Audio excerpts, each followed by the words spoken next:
सबसे पहले हेडिंग लगाओ नोट पे।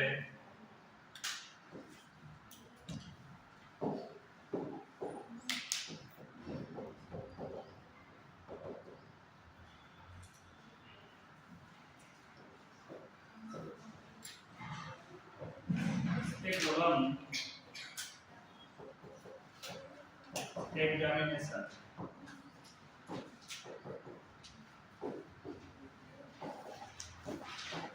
अरे नो डिस्कस आवाज नहीं।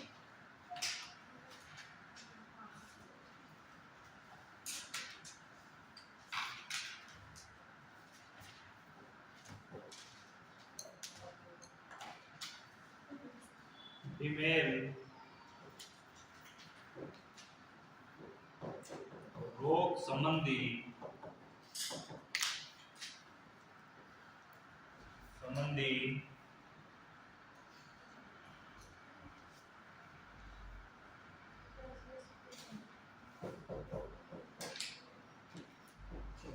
जांच है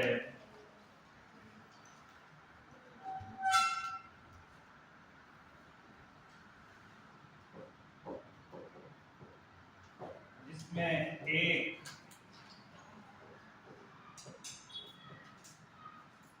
स्पेकुलम नामक धातु या प्लास्टिक का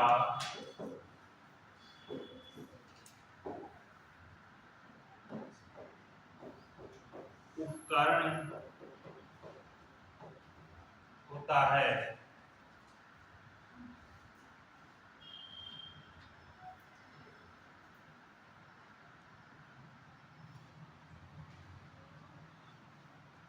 इसका उपयोग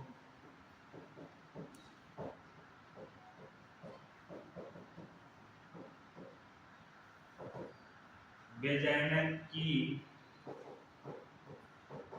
दीवारों को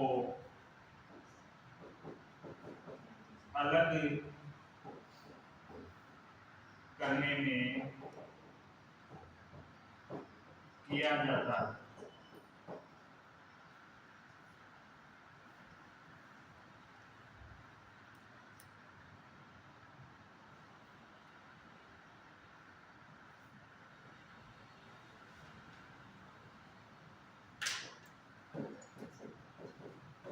जिससे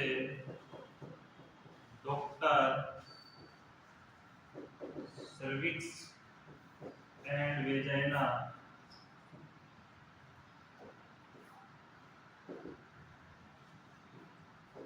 को अच्छी तरह देख सके।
इस प्रकार का ये यंत्र है।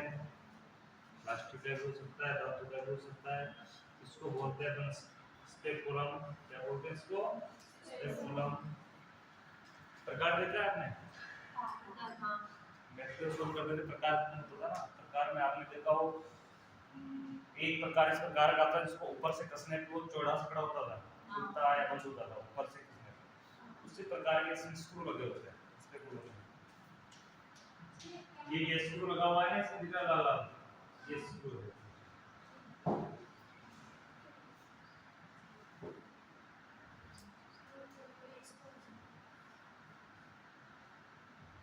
ये यूट्राइन कैविटी है, ये सर्विक्स है, ये वाला भाग कौन सा है? वेजाइना। कौन सा भाग है? वेजाइना। वेजाइना के अंदर ये वाला पार्ट, ये वाला हिस्सा है स्पेकुलम है। स्पेकुलम का आगे चोंच, जो पक्षी की चोंच जैसा जो यंत्र होता है इसका मतलब उसको इंजेक्ट करवाया जाता है वेजाइना में। वेजाइना में इंजेक्ट करवाकर यहाँ से इस वाले हिस्से को दबाया जाता है, और दबा कर इसको बैलेंस रखने के लिए इससे स्क्रू होते हैं, स्क्रू को क्या किया जाता है? फिक्स किया जाता है। स्क्रू को फिक्स करने पे ये जैसे उसको खोल को छोड़ेंगे ये वैसा का वैसा ही जिस स्थिति में इसको रोकना चाहेंगे अपन वैसे ही रुक जाता है। तो इसके अंदर से आराम से डॉक्टर सर्विक्स देख सकता है। क्या देख सकता है? सर्विक्स तक कौन वेजाइना है, सर्विक्स तक वो देख सकता है। वो आसानी से देख सके इसलिए वेजाइना की दीवारों को खोलने के लिए स्पेकुलम यंत्र का उपयोग किया जाता है। इसको बोलते हैं स्पेकुलम एग्जामिनेशन। क्या बोलेंगे इसको? Speculum examination. ठीक है।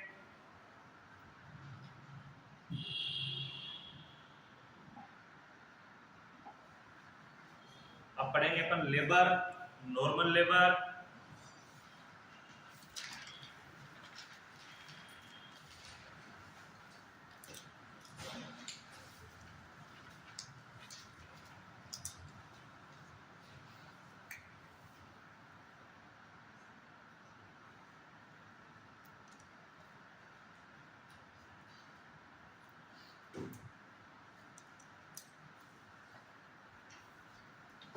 चैप्टर लगाओ, अगला चैप्टर जिसका नाम है नॉर्मल लेबर, या अपन उसको डायरेक्ट लेबर भी बोल सकते हैं क्योंकि लेबर है वो नॉर्मल है, एबनॉर्मल है तो एबनॉर्मल लेबर। एबनॉर्मल अपन नहीं पढ़ रहे हैं, अभी कौन से पढ़ रहे हैं? नॉर्मल। इसलिए इसके आगे लेबर के आगे क्या लगाया गया है? नॉर्मल शब्द लगाया गया है। नॉर्मल और एबनॉर्मल दोनों में डिफरेंट आप लोगों को पता है। जिसमें कुछ जटिलतापूर्ण कॉम्प्लिकेशन होती है, कुछ भी जटिलताएं होती है तो उसको क्या कहेंगे अपन? एबनॉर्मल। और जिसमें किसी प्रकार की कोई जटिलता नहीं है उसको क्या कहेंगे अपन? नॉर्मल। तो नॉर्मल लेबर है, नॉर्मल लेबर के 3 स्टेज होती है। कितनी स्टेज होती है लेबर की? 3। वैसे देखा जाए तो 4 होते हैं लेकिन मेन 3 स्टेज होती है। कौन कौन सी होती है? मेन 3, फर्स्ट, सेकेंड और थर्ड। ये एबनॉर्मल करोगे आप तभी तीनों स्टेजें काम में आनी है, और तीनों स्टेजें काम में नहीं आई तो सीजर में होना है। लेबर का और कोई काम नहीं है। लेबर पेन स्टार्ट हो गया और लेबर पेन में अगर नॉर्मल है तो तीनों स्टेजें पूर्ण होनी है। ऐसा नहीं कि एक स्टेज चालू हो गई होगी, बीच की रुक गई होगी, बीच की होगी, थर्ड वाली चालू हो गई होगी। जो नहीं होगी उसको करवाना पड़ेगा। जो स्टेज अगर स्वतः नहीं हो रही है तो उसको अपने को प्रेरित करके करवाना पड़ेगा, लेकिन स्टेजें पूर्ण होगी। जो 3 स्टेज है, 3 मेन स्टेज अपनी, जो चौथी स्टेज भी अपन पढ़ेंगे उसमें क्या होता है वो सिस्टम, लेकिन मेन 3 है। पहली स्टेज लेबर की जो फर्स्ट स्टेज होती है वो फर्स्ट स्टेज के अंदर ओनली लेबर पेन होता है। क्या होता है? लेबर पेन होता है।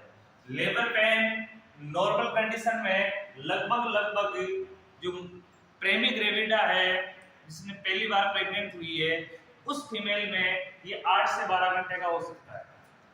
कितने घंटे का हो सकता है? 8 से 12 घंटे का। और नॉर्मल जो कंडीशन है जिसके अंदर जैसे 6 से 8 घंटे का हो सकता है, जिसने पहली दूसरी बार बच्चे को जन्म दे रही है, तीसरी बार बच्चे को दे रही है, मल्टीपेरा है, उसमें कितनी बार हो सकता है? कितने घंटे का हो सकता है? 6 से 8 घंटे का मिनिमम ये हो सकता है। इसके अलावा जो लेबर का टाइम है सेकंड स्टेज होती है वो लगभग 2 घंटे की होती है। वो लगभग दोनों में सेम होती है। कितने घंटे की होती है? 2 घंटे की होती है। 2 घंटे में डायलेट सर्विक्स का डायलेट होने से लेकर बच्चे का हेड बाहर आने तक की जो कंडीशन होती है वो कंडीशन 2 घंटे की होती है लगभग। उस स्टेज को अपन बोलेंगे सेकंड स्टेज, यानी सर्विक्स का मुंह पूर्ण खुलना और इसके अलावा बच्चे का सिर बाहर आना। इन दोनों प्रक्रियाओं के बीच का जो समय है वो समय क्या कहलाएगा? सिर बाहर आने से लेकर प्लेसेंटा डिलीवरी तक जो स्टेज होती है उसको क्या कहेंगे? Third stage. और थर्ड स्टेज लगभग 30 मिनट की होती है। कितने मिनट की होती है? 30 मिनट की होती है। 30 मिनट में थर्ड स्टेज पूर्ण हो जाती है और अगर 30 मिनट के अंदर किसी भी कारणवश अगर प्लेसेंटा की डिलीवरी नहीं होती है तो उसको प्रेरित प्लेसेंटा डिलीवरी करवाई जाती है। इसकी स्टेज होती है, इसमें पहली स्टेज होती है फंडल प्रेशर, फिर मैनुअल है, कॉन्ट्रैक्शन है। तो वो अपन आगे जैसे जैसे पढ़ते जाएंगे लेबर को एब्नॉर्मलिटी पढ़ेंगे। एब्नॉर्मलिटी बहुत सी प्रकार की होती है, कौन सी में सीजर में करना चाहिए, कौन सी में नहीं करना चाहिए। अब जैसे अभी नॉर्मल पढ़ रहे हैं अपन, इसी प्रकार से हम एब्नॉर्मल भी पढ़ेंगे। इसके सबसे पहले हेडिंग लगाओ नॉर्मल प्रेगनेंसी डेफिनेशन।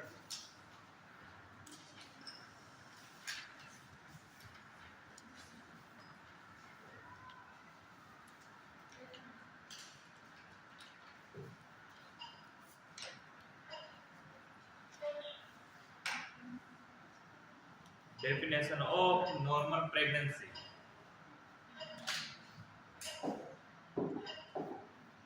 ये इंपॉर्टेंट है, लेबर का क्वेश्चन पूछो या नहीं पूछो, फिर भी लेबर हमेशा इंपॉर्टेंट रहा है। आपके जो लेबर पढ़ा रहे हैं ये सामान्य लेबर है, अगर इसी को बड़े लेवल पे पढ़ो तो लेबर की तीनों स्टेजें बहुत बड़ी बड़ी स्टेजें होती है। क्रिटिकल स्थिति होती है, क्या क्या सिस्टम है, कैसे। अब एबनॉर्मलिटी पढ़ेंगे तो तीनों स्टेज की एबनॉर्मलिटी भी होती है तीनों में, वो अपना आगे पढ़ेंगे। तो अभी तो नॉर्मल की पढ़ो तो सबसे पहले डेफिनेशन लगाओ, डेफिनेशन ऑफ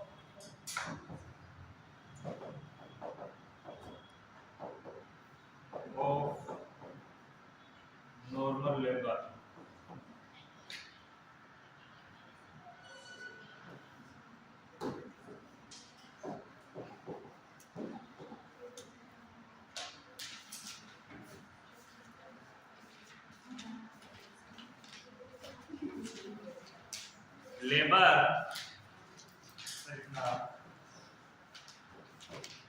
लेबर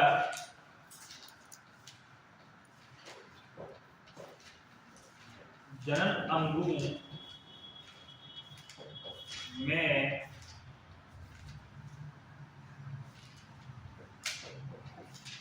होने वाले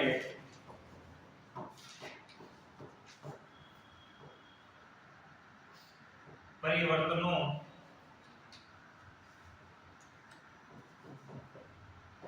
का कर्म है।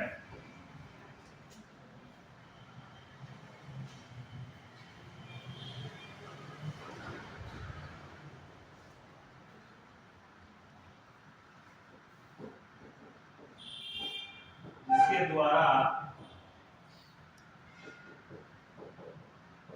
गर्भस्थ शिशु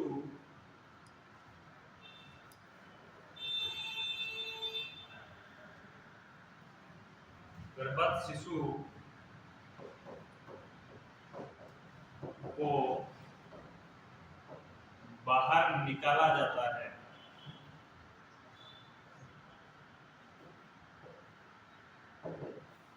वेजाइनल ट्रैक्ट से बाहर निकाला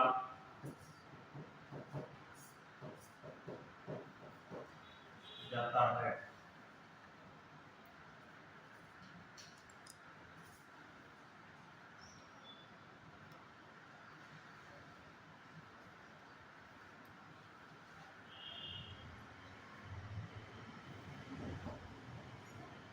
शिशु को शरीर से वेजाइना रूट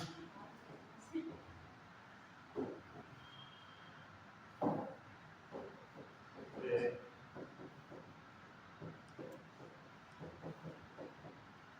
बाहर निकालने की प्रक्रिया ही लेबर या प्रसव कहलाती है।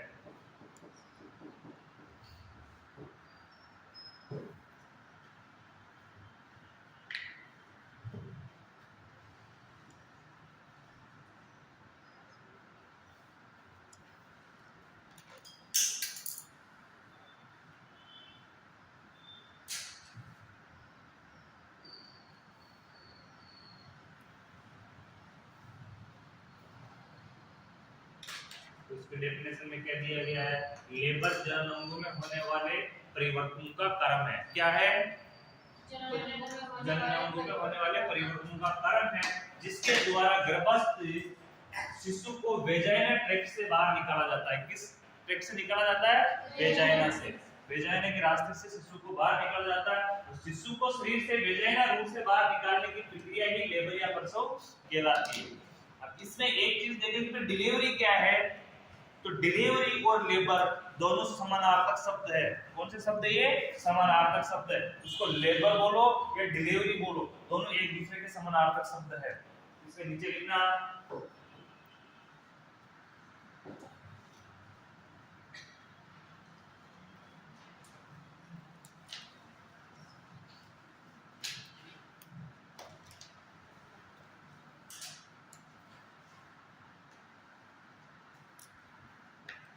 अब इसमें एक चीज देखते हैं कि लेबर और डिलीवरी समानार्थक शब्द है, लेकिन इनकी जो प्रक्रिया है वास्तव में लोग समझते हैं कि समानार्थक है, समानार्थक मानते भी है कि डिलीवरी होना लेबर होना, कि लेबर में भी क्या होगा, शिशु बाहर आएगा, और डिलीवरी का मतलब भी क्या होगा, शिशु डिलीवर हो रहा है उसको।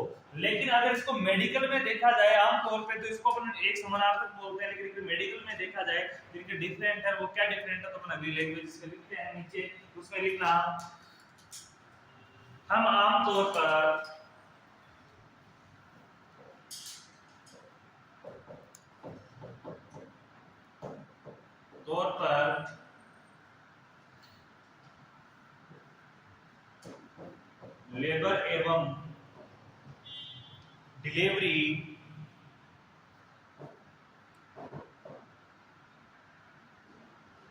लेबर एवं डिलीवरी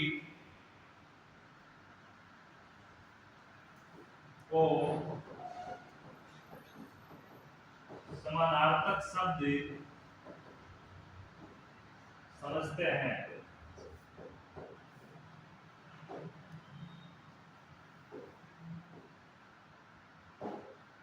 समानार्थक शब्द समझते हैं, लेकिन इनकी वास्तविकता में अंतर होता है।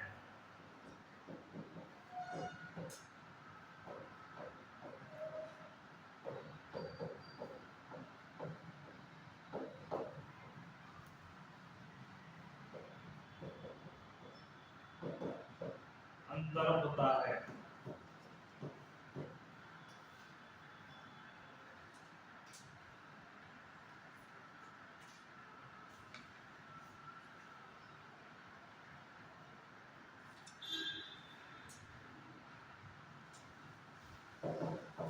अंतर को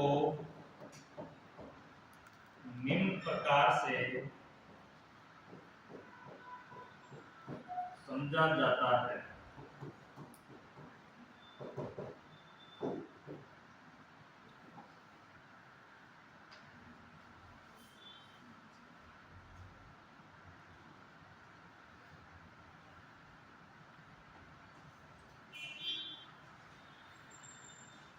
कैसे समझा जा सकता है, तो इसमें फर्स्ट लिखना है हेलो करके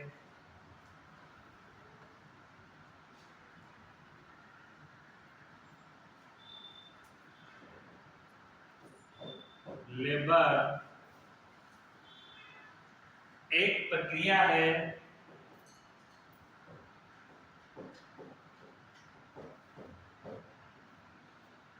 लेबर एक प्रक्रिया है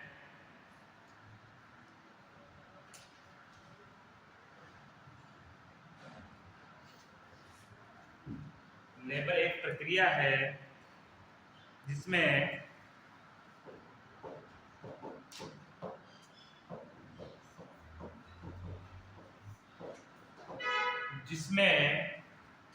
शिशु स्वयं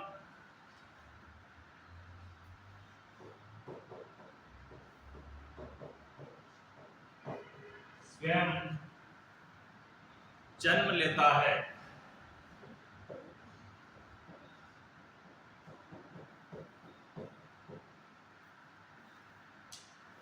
लेबर एक प्रक्रिया है जिसमें शिशु स्वयं जन्म लेता है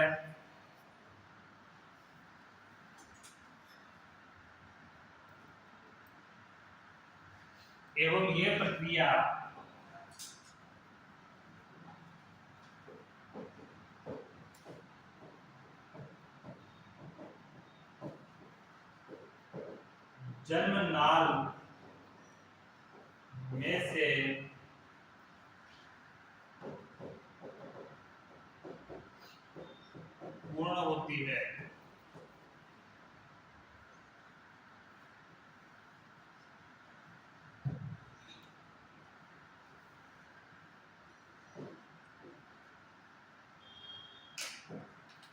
लेबर एक प्रक्रिया जिसमें शिशु स्वयं जन्म लेता है।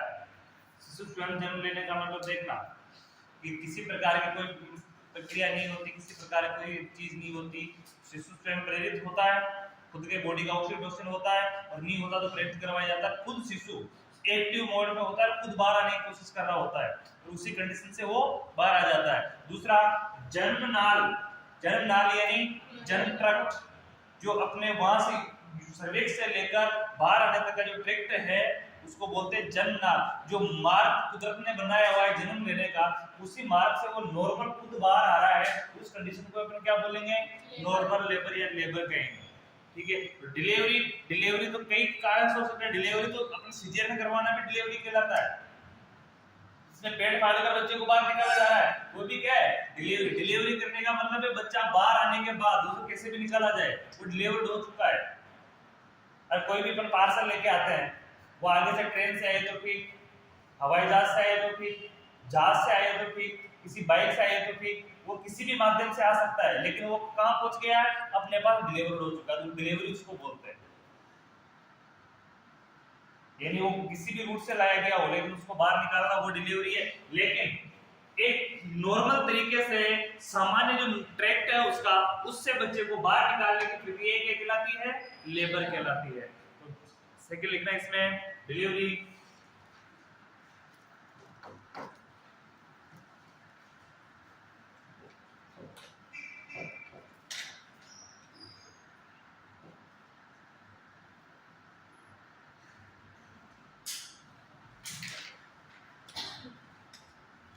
डिलीवरी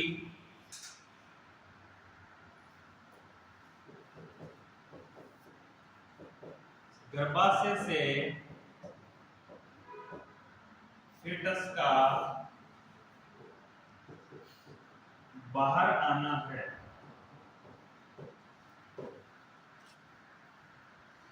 गर्भाशय से फीटस का बाहर आना है।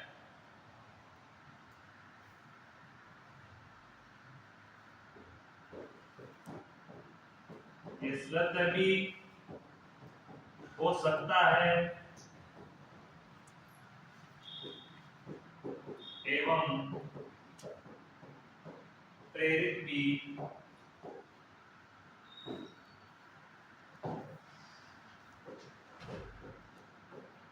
हो सकता है।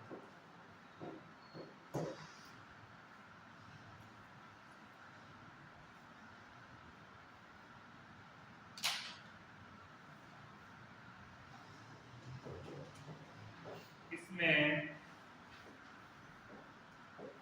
फीटस को सर्जरी के द्वारा भी बाहर निकाला जा सकता है।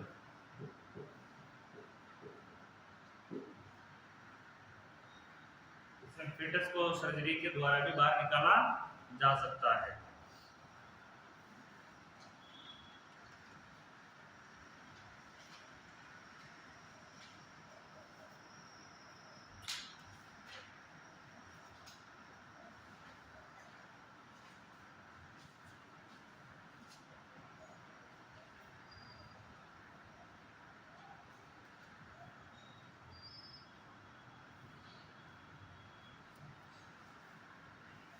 सेकेंड डेफिनेशन लिखना लेबर की।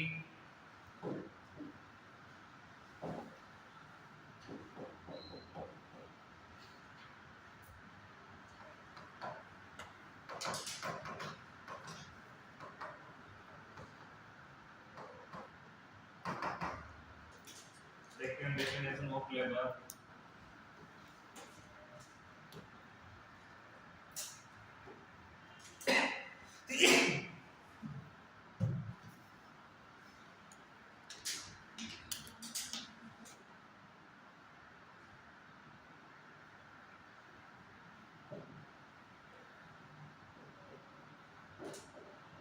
लेबर एक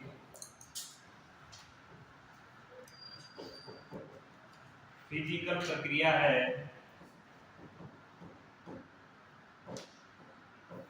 लेबर एक फिजिकल प्रक्रिया है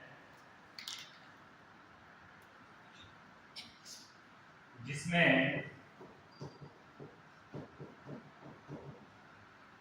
यूट्रस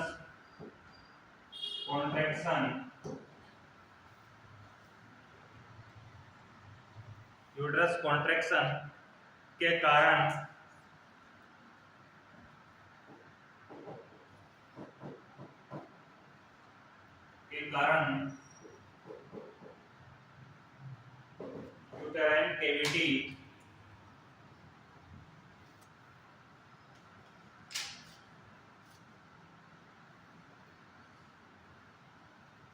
यूटेराइन कैविटी का मुंह खुल जाता है।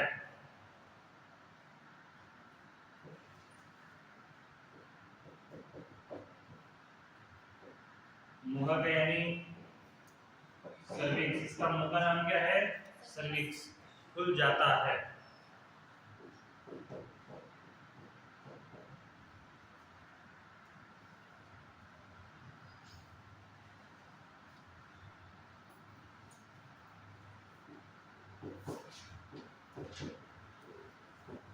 और फीटस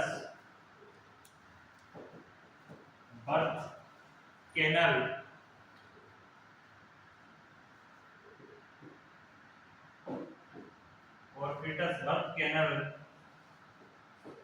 से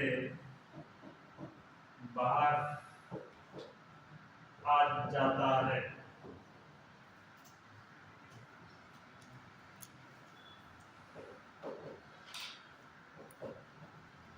इसी प्रक्रिया को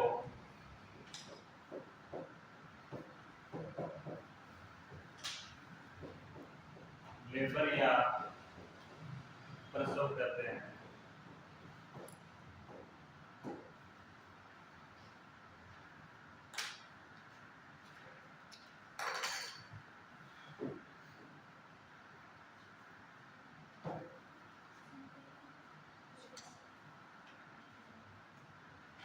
तो ये तो हमने अपने बुक के हिसाब से पढ़ी है। दूसरी ये है, इस पे देखना, लेबर एक फिजिकल प्रक्रिया है। कैसी प्रक्रिया है?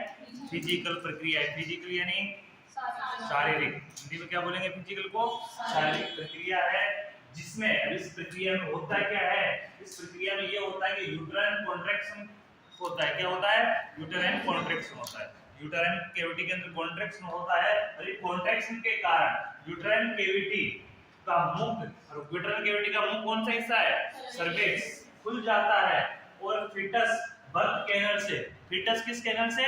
बर्थ कैनल से, यानी बर्थ का जो उसका रास्ता डिसाइड किया हुआ है, बर्थ कैनल से वो क्या आ जाता है? बाहर आ जाता है। इसी प्रक्रिया को क्या कहते हैं? लेबर या प्रसव कहते हैं। कीजिए,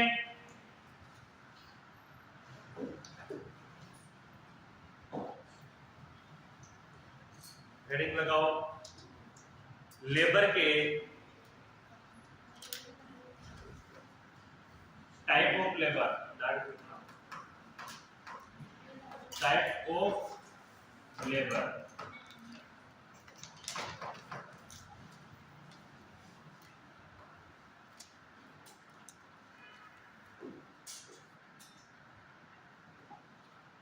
types of labour.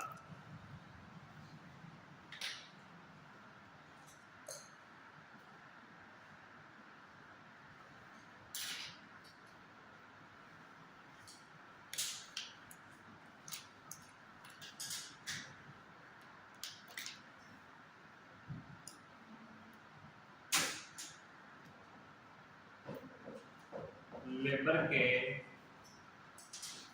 Two types होते हैं। कितने टाइप्स होते हैं? टू टाइप्स होते हैं। नॉर्मल लेबर,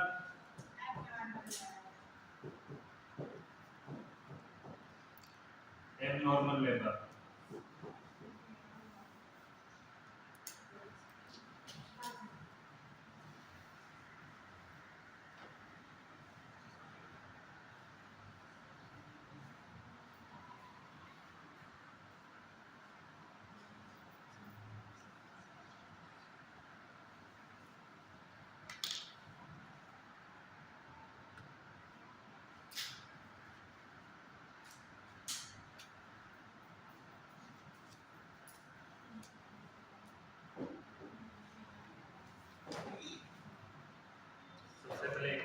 की हेडिंग लगाना नॉर्मल लेबर।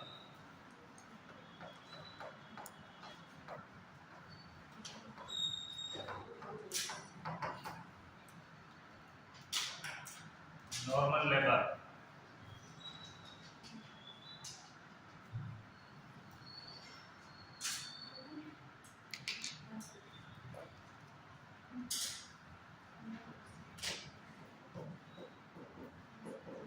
ये सामान्य प्रसव प्रक्रिया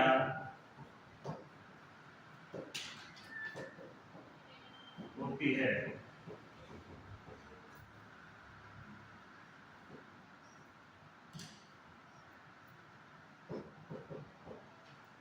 जिसकी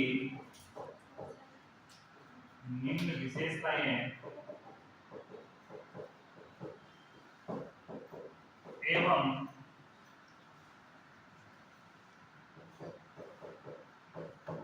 लक्षण होते हैं।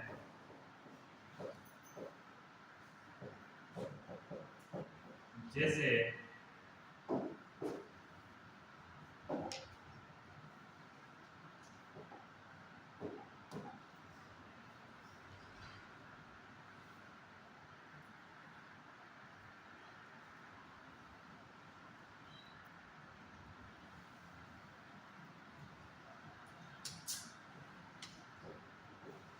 फर्स्ट लिखना है इसमें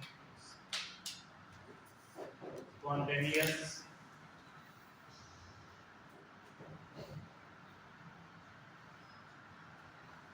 and honest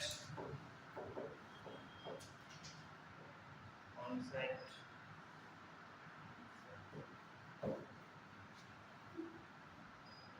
and a term.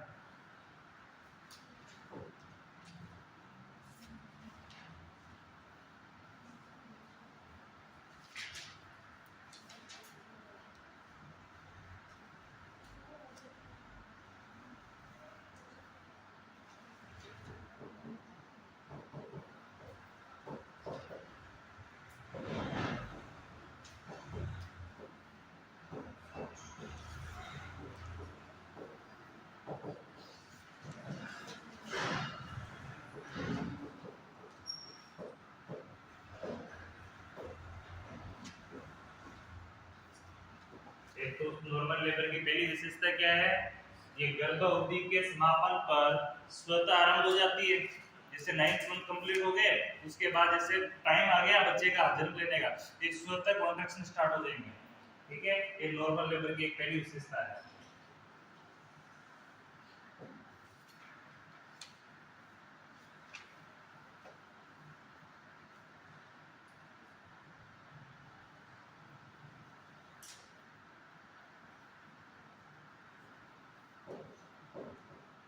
Infant vertex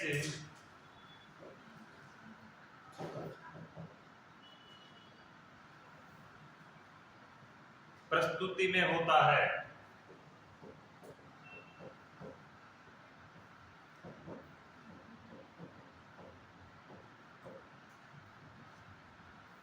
vertex प्रस्तुति यानी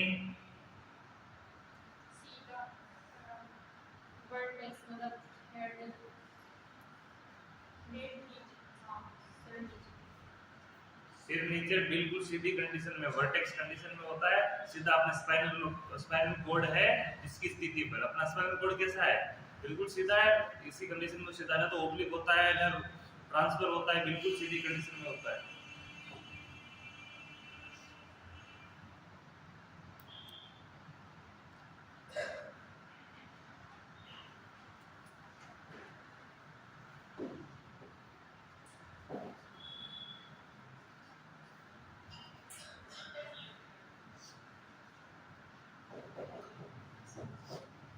Without undue prolongation,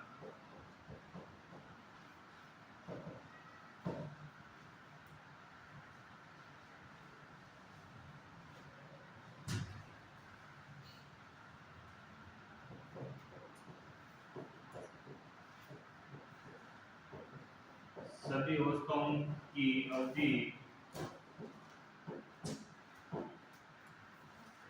सामान्य रहती है।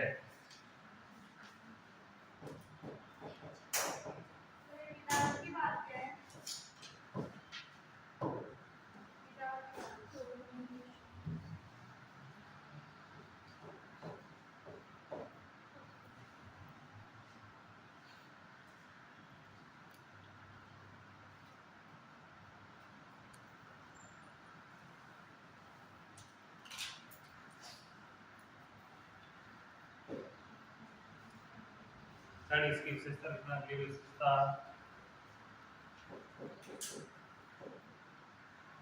Natural termination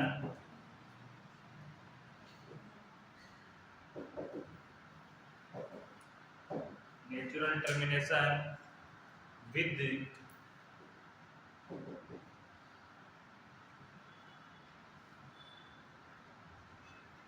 minimal edge.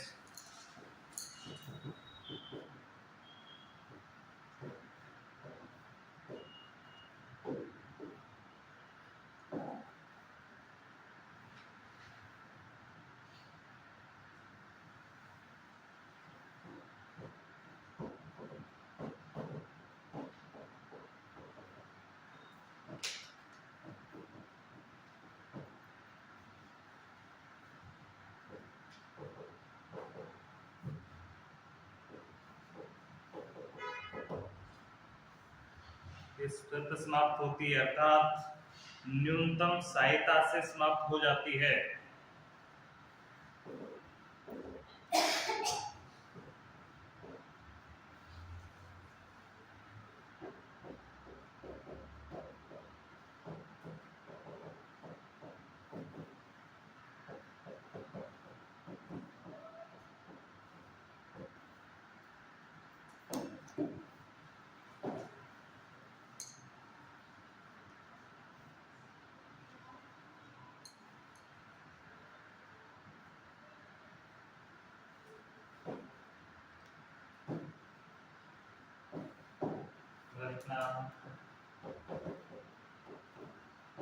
Without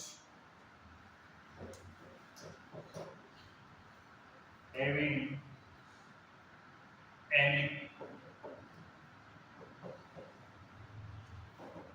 complications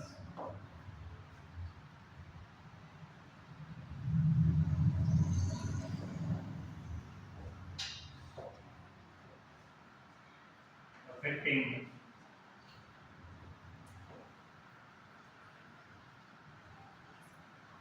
the health of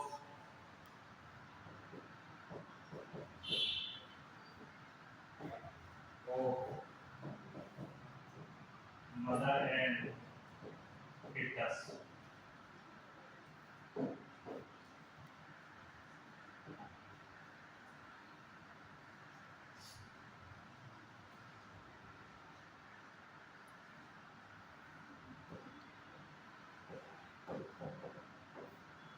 mother and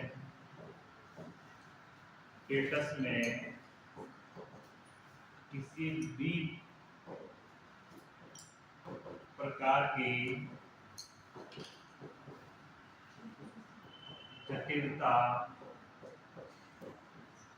उत्पन्न नहीं होती है।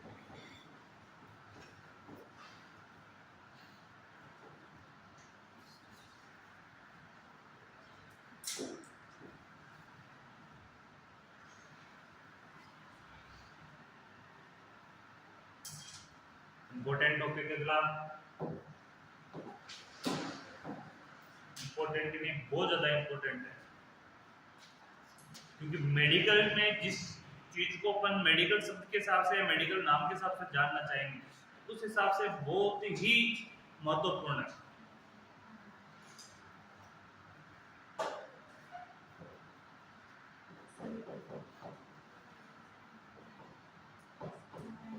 नॉर्मल लेबर को यूटेसिया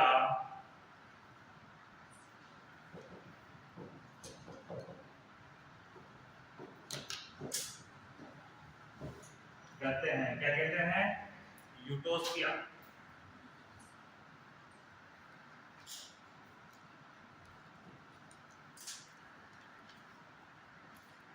नॉर्मल लेवल को यूटोसिया के नाम से जाना जाता है, फिर से कहते हैं। तो नॉर्मल लेवल को मेडिकल भाषा में किस नाम से जानते हैं? यूटोसिया। नॉर्मल लेवल तो सामान्य शब्द है, ये तो जनरल शब्द है, प्रत्येक व्यक्ति लेता है। लेकिन डॉक्टर की लैंग्वेज में अगर नॉर्मल लेवल की बात की जाए तो उसको किस शब्द में कहा जाएगा? तो जो जांच वगैरह अपन करते हैं या डॉक्टर दवाइयां लिख या कुछ भी लिख के देता है अपने को, उसमें वो नॉर्मल लेवल नहीं लिखता है। कुछ डॉक्टर लिखते हैं लेकिन कुछ नहीं लिखते हैं। कुछ डॉक्टर उसमें क्या लिखते हैं? यूटोसिया लिखते हैं। इसलिए तो नॉर्मल व्यक्ति उसको नहीं समझ सकते, क्योंकि नॉर्मल व्यक्ति को पता नहीं कि यूटोसिया का मतलब क्या होता है। इसलिए डॉक्टर की लैंग्वेज, मेडिकल लैंग्वेज अलग होती है। अलग होने के पीछे रीजन ये है कि इनको जिन साइंटिस्टों ने दिया है वो कुछ भारतीय है, कुछ विदेशी है। विदेश में जिस प्रकार की भाषा चलती है उस भाषा के अंदर जिस प्रकार के शब्द उपयोग में किए जाते हैं, अगर वो सिद्धांत उसने दिया है हर विषय में वही सिद्धांत वही नाम अपने को पढ़ने पड़ते हैं। इसी प्रकार इनके नाम अलग अलग हो सकते हैं, क्योंकि साइंटिस्ट जिन्होंने इनकी खोज की, जिन्होंने इनके बारे में दिया है, जिसने वर्णन किया है, वो बाहर के हैं। तो बाहर की उनकी लैंग्वेज में पता है इसको क्या कहते हैं। अपने राजस्थान की बात करें, राजस्थान में बहुत सारी भाषाएं हैं, है नहीं है? कुआ जानते हो? कुआ जानते हो? उसको राजस्थानी भाषा में प्रत्येक भाषा में उसका नाम अलग अलग होता है। अलग अलग भाषा में प्रत्येक भाषा में नाम अलग अलग है। तो अलग अलग नाम है, जो नाम जानते हैं वो उसको पहचान लेते हैं, और जो नहीं जानते हैं उनके लिए तो कुआ कुआ है। सही नहीं है? जो कुआ जानता है कि कुआ है जिससे पानी निकालने का काम करते हैं, अब कोई अन्य गांव में जाए और उसने उसका नाम कोई अलग बता दिया हो तो नहीं समझ सकते जल्दी से। तो ऐसी बहुत सी चीजें हैं जो अपनी भाषा में डिफरेंट है, बोलने का तरीका अलग है। इधर साउथ इंडिया में चले जाओ तो सारी लैंग्वेज अलग है।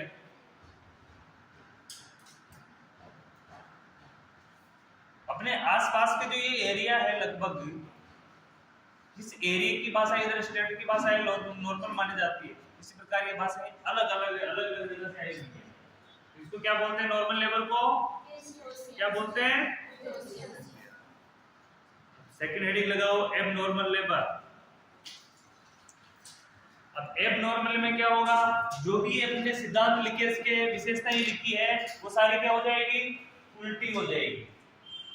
ये जितने भी अपने टॉपिक लिखे 5-7 टॉपिक, ये सारे क्या हो जाएंगे? उसमें उल्टे हो जाएंगे।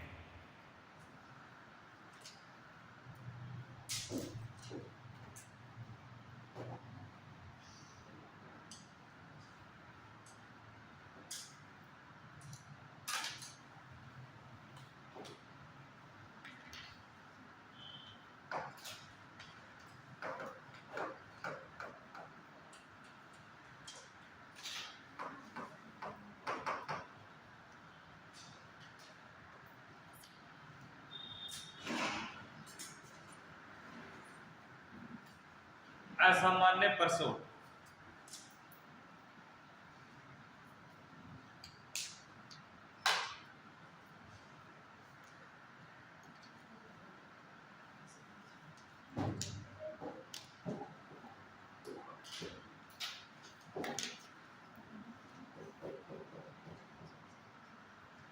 नॉर्मल लेबर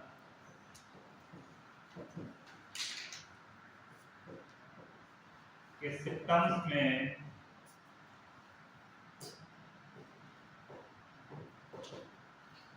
किसी भी प्रकार का अंतर हो जाना ही अंतर हो जाना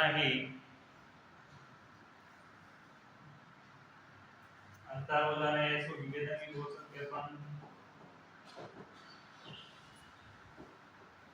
हो जाना ही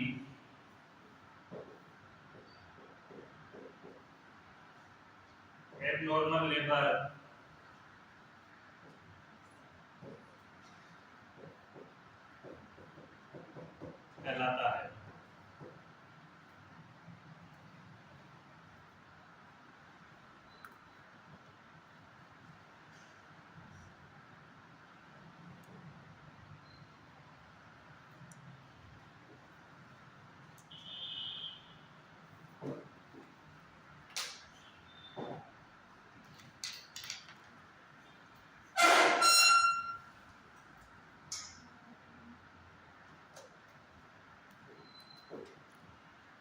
जैसे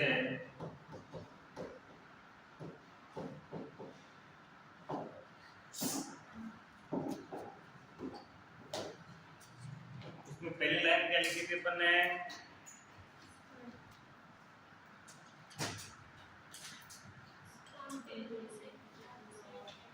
अब उस शब्द के आगे क्या लगाना है, ओनली विदाउट लगाना है। क्या लगाना है, उस लाइन के आगे ओनली विदाउट लगाना है। उसमें वो स्वतः आरंभ हो रहा था, उसमें स्वतः आरंभ नहीं हो रहा है, तो इसको लिखो first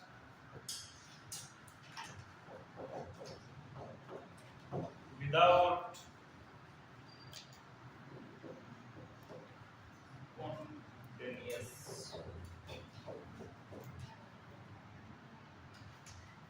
in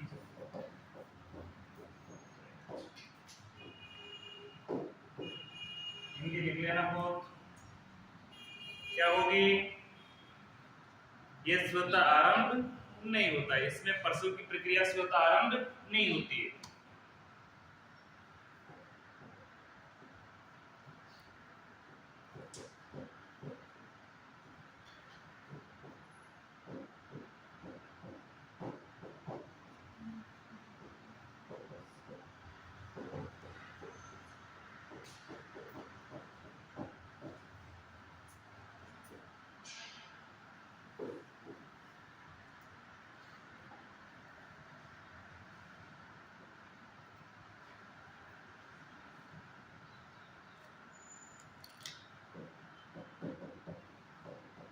Without vertex presentation,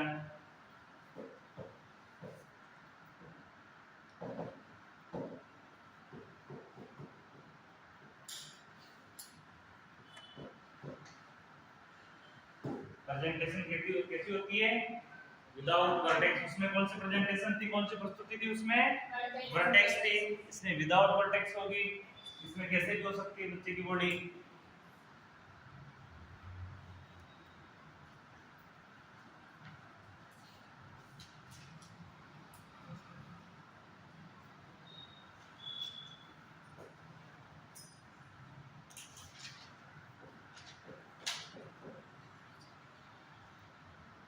prolongation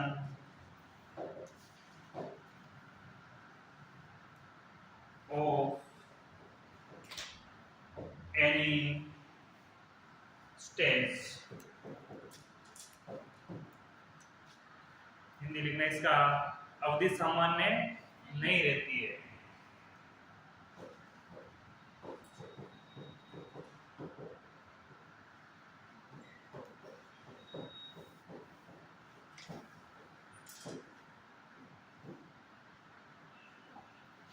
अवधि सामान्य नहीं रहती है।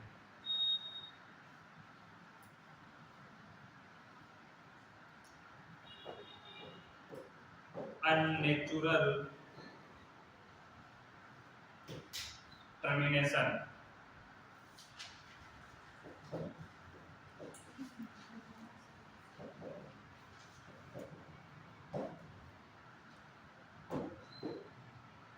Unnatural termination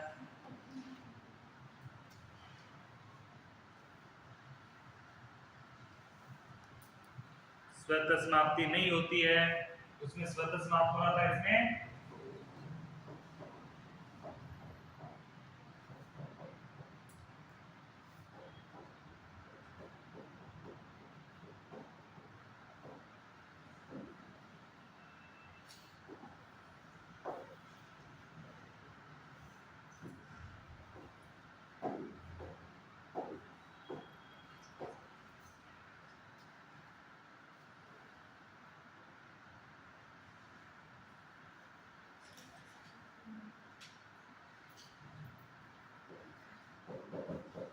with any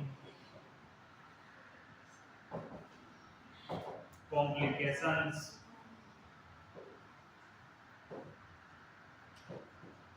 affecting, with any complications affecting the health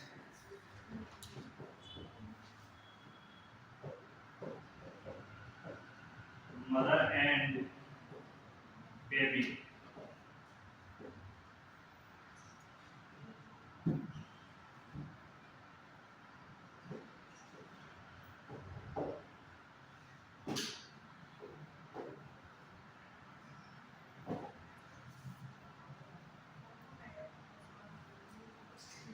माता एवं बच्चा दोनों किसके साथ होते हैं?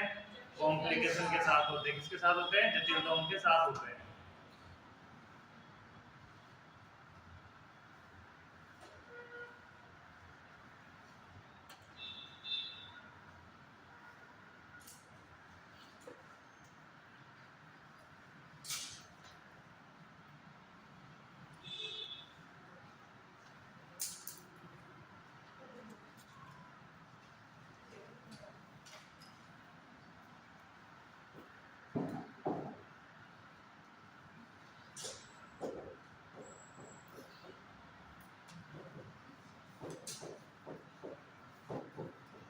एबनॉर्मल लेबर को डिस्टोसिया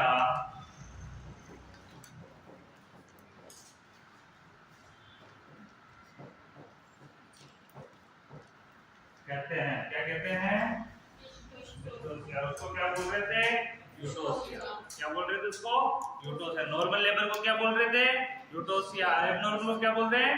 डिस्टोसिया। याद रह जाएगा? चलो 5 मिनट का ब्रेक है।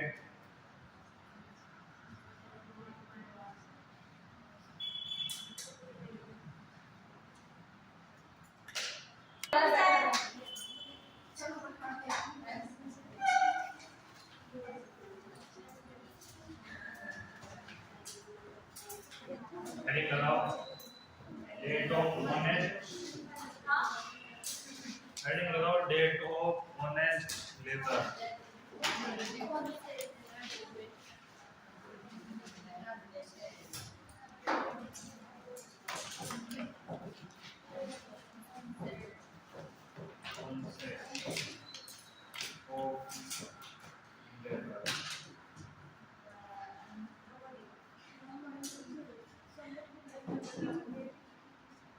Date of onset of labor.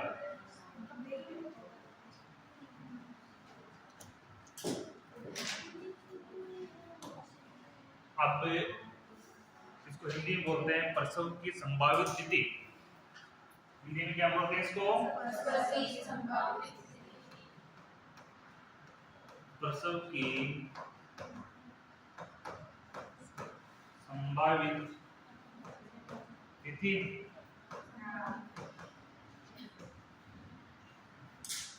अब प्रसव की संभावित तिथि ओनली संभावना के आधार पर ही निकाली जाती है। किसके आधार पर निकाली जाती है? संभावना के आधार पर निकाली जाती है।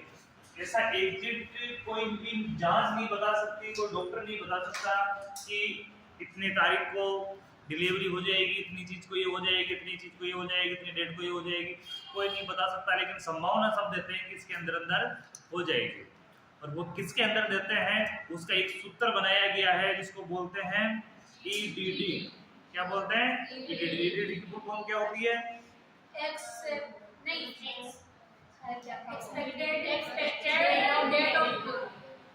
Expected date of delivery.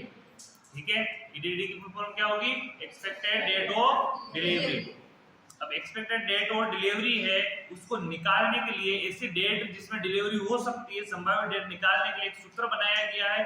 और सूत्र हमेशा यह ध्यान रखना कि डिलीवरी मेंस्ट्रुएशन साइकिल पे टिकी हुई है। किस पे टिकी हुई है? Menstruation cycle. अब मेंस्ट्रुएशन साइकिल है, मेंस्ट्रुएशन साइकिल में टिकी हुई है, तो डिलीवरी में आपको पता है कि एब्सेंट होती है। डिलीवरी में मेंस्ट्रुएशन साइकिल एब्सेंट होती है, नहीं होती है ये। और इस कंडीशन को क्या बोलेंगे अपन? एमनोरिया। क्या बोलते हैं? एमनोरिया। एमनोरिया कंडीशन उसमें लास्ट तक चलती है। अब एमनोरिया जब से स्टार्ट हुआ है उस डेट से लेकर उस डेट के अंदर 9th मंथ प्लस 7 डेज कर दिया जाता है। क्या कर दिया जाता है? 9th month plus 7 days. उस डेट में 9 महीने ऐड कर दिए जाते हैं। और 9 महीने ऐड क्यों किए जाते हैं वो देखना, क्योंकि डिलीवरी का टाइम कितना होता है? 9th मंथ होता है। और 9th मंथ के बाद 7 दिन क्यों ऐड किए जाते हैं? ओवुलेशन उसके बाद होता है। किसके बाद? मेंस्ट्रुअल साइकिल के बाद ओवुलेशन होता है। तो वो ओवुलेशन होने का लगभग 7 डेज का समय होता है। कितने डेज का? वैसे 40 डेज का होता है। कितने का? 40 डेज का, यानी 14वें दिन। लेकिन 7 को अपन माइनस प्लस में दे देते हैं। 7 को क्या दे देते हैं अपन? माइनस प्लस में। कई बार जल्दी भी हो जाती है डिलीवरी और कई बार लेट भी हो जाती है डिलीवरी। अब किन्हीं के 36 वीक में हो जाती है, किसी के 38 वीक में हो जाती है, 40 वीक में, 38 से 40 वीक तो नॉर्मल 8 टर्म ही है, और किन्हीं के पोस्ट टर्म तक पहुंच जाती है। तो वो एक प्रत्येक फीमेल के हार्मोनल सिस्टम का काम है। ये डिलीवरी सारी कंसीव होने से लेकर डिलीवरी होने तक सारा सिस्टम किसका है? हार्मोन सिस्टम है। जितना भी है बॉडी का सारे हार्मोन सिस्टम के अंतर्गत होगी। जो भी प्रक्रिया संबंधित होनी है बॉडी के हार्मोन से होगी।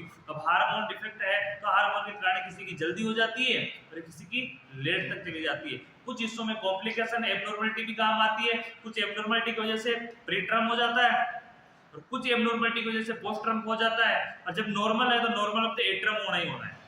नॉर्मल में कौन सा टर्म में होना है? एट टर्म में होना है। ठीक है, तो इसको कैसे निकालते हैं, क्या है तो इसमें लिखना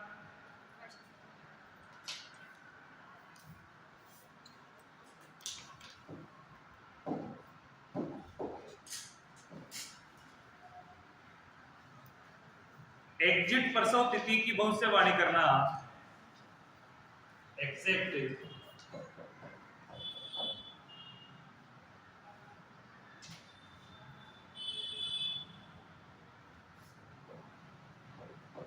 एग्जैक्ट लेबर तिथि की भविष्यवाणी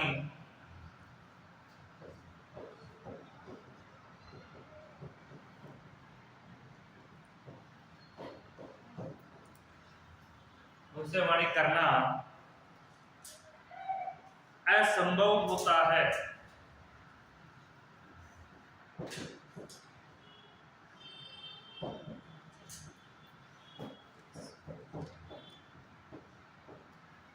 कैसे होता है? असंभव होता है, यानी कि गारंटी के साथ कोई डेट टाइम डेट नहीं बता सकता है। संभावित देते थे कि 5 दिन के अंदर हो जाएगी, 1-2 दिन में हो जाएगी, 3 दिन में हो जाएगी, सब अपने हिसाब से डेट भी देते हैं, लेकिन ऐसा कोई नहीं कह सकता कि गारंटी है इसी टाइम पे हो जाएगी। ये कोई भी नहीं बता सकता। लेबर की लास्ट टाइम चल रहा हो, प्रसव पीड़ा स्टार्ट हो, प्रसव प्रक्रिया यानी फर्स्ट स्टेज स्टार्ट हो गई हो, तभी डॉक्टर ये बोलते हैं कि लगभग 4-5 घंटे या 6-7 घंटे या 8-10 घंटे में इसकी डिलीवरी हो जाएगी। वो भी किसके आधार पे बता पाएंगे? वो भी लेबर पेन के आधार पर बता पाएंगे कि मल्टीपेरा है या प्रेमी ग्रेविडा है, किस कंडीशन में है, तो उस कंडीशन में बताएंगे कि प्रेमी है। प्रेमी है तो यानी कि प्रारंभ में कम से लगभग 8 से 12 घंटा होनी है, उसके आधार पर बताएंगे कि लेबर इस टाइम पे हो जाएगी। मल्टी है तो मल्टी में 6 से 8 घंटे का टाइम लेके चलते हैं वो, तो बता देते हैं कि इतने संभावित है, इतने घंटे इतने बजे तक, वहां से टाइम जोड़ देते हैं कितने टाइम तक ये डिलीवरी होने के चांसेस है, डिलीवरी हो जाएगी। ठीक है, और लेबर पेन के साथ साथ वो डायलेट भी देखते हैं, सर्विक्स का डायलेशन कितने सेंटीमीटर मुंह खुला हुआ है, उसके आधार पर भी वो बता देते हैं कि ये पूर्ण रूप से खुलने में इसको कितने आवर्स लग जाएंगे, उसके आधार पर वो टाइम बता देते हैं। लेकिन ये सारा काम एक्सपीरियंस होल्डर ही कर सकता है। कौन कर सकता है? Experience holder. डिलीवरी तो बिना एक्सपीरियंस वाला भी करवा सकता है, डिलीवरी जिसको नॉलेज है वो करवा सकता है, लेकिन जो इंस्पेक्शन करवा सकता है, इंस्पेक्शन प्रिपरेशन ये जो चीजें कर सकता है, इससे परख सकता है ना उन चीजों को, ये एक्सपीरियंस होल्डर ही परख सकता है। बहुत से ऐसे वेद है कि अपनी नफ्स देख के अपनी स्थिति परख लेते हैं। आप लोग परख सकते हो? नहीं परख सकते। अपन ये कि महसूस कर सकते हैं कि हाँ चल रही है, जिंदे है, जीवित है, इतना पता है अपना।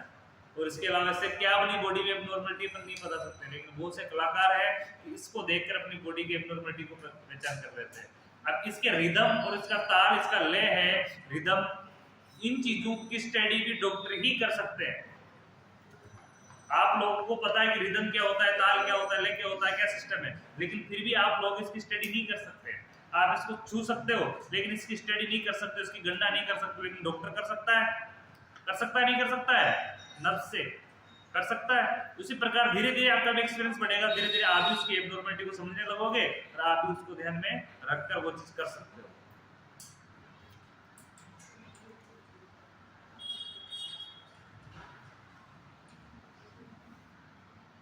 ऐसा प्रत्येक फीमेल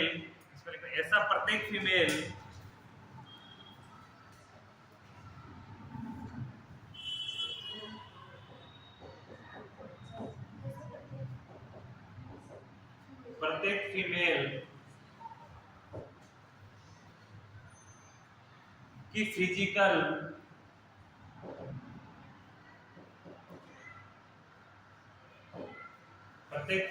फिजिकल कंडीशन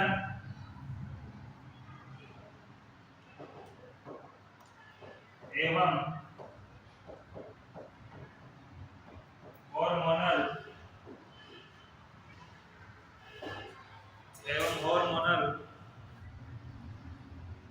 के लेवल में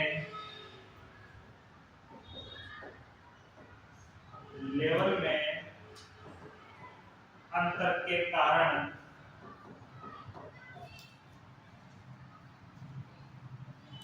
होता है।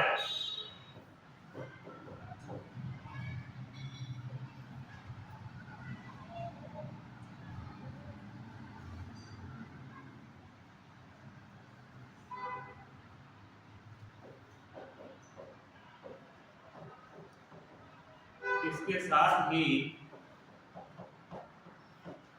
गणना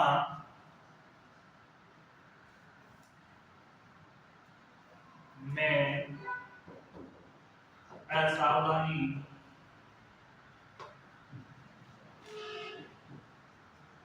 असावधानी भी कारण हो सकता है।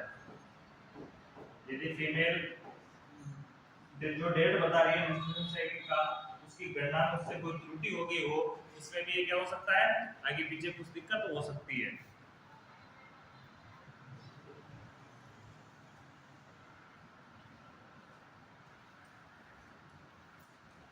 प्रसव लेबर की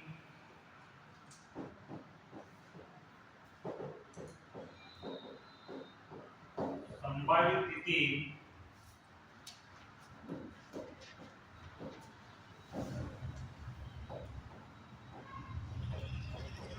निकालने का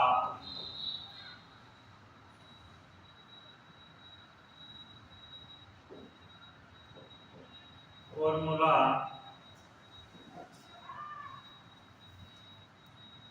नाइगेल फॉर्मूला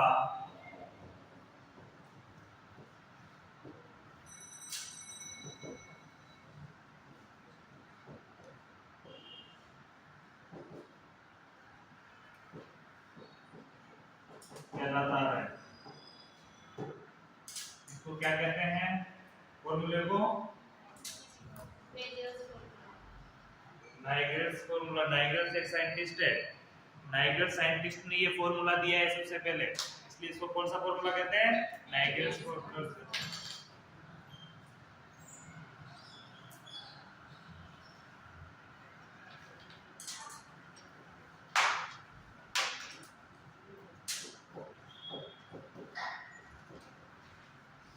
ये फॉर्मूला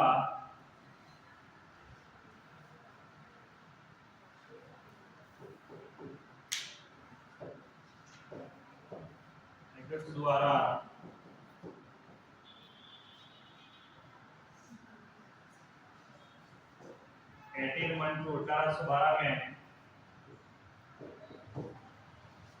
1812 में दिया गया।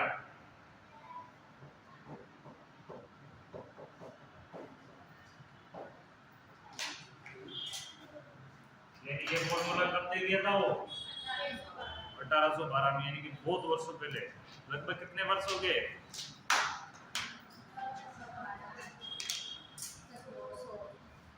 200 प्लस वर्ष पहले ही दे गया था ये।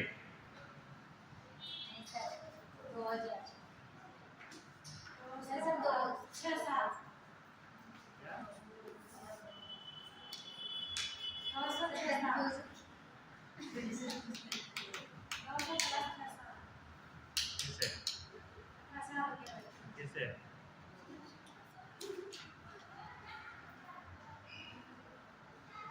1812 से 1912 2012 100 तो ये हो गए 12 के बाद में 26 चल रहा है तो कितने साल हो गए 12 ये सर 214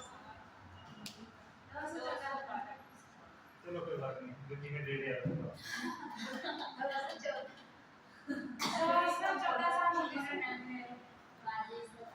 इसके अनुसार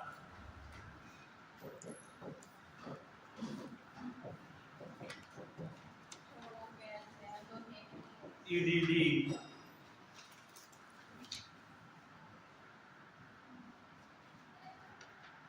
बराबर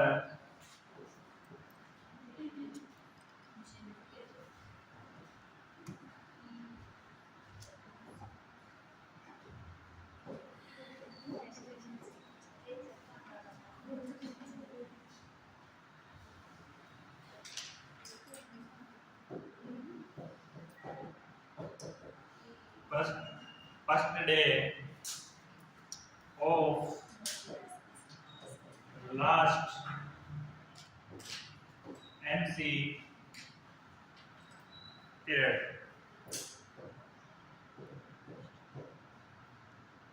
plus 9 months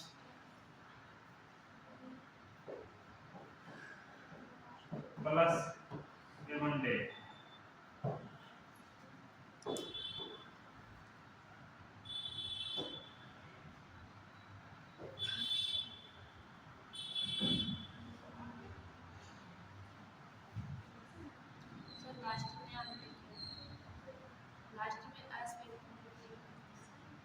last MC period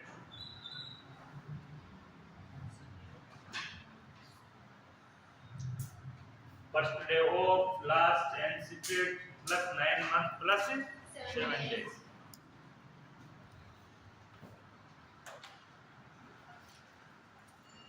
Hindi में लिख सकते हो इसको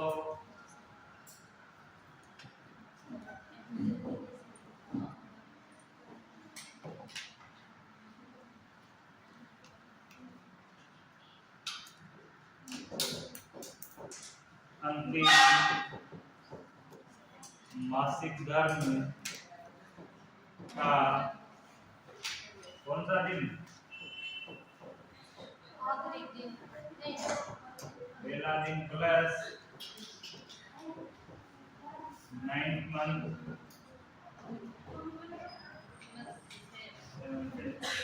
7 दिन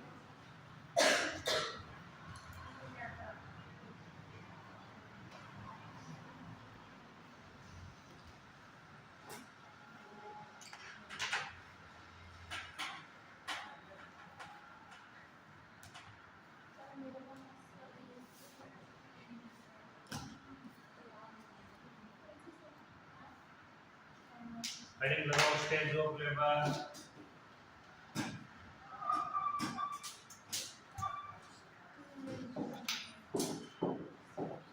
स्टेज ऑफ लेबर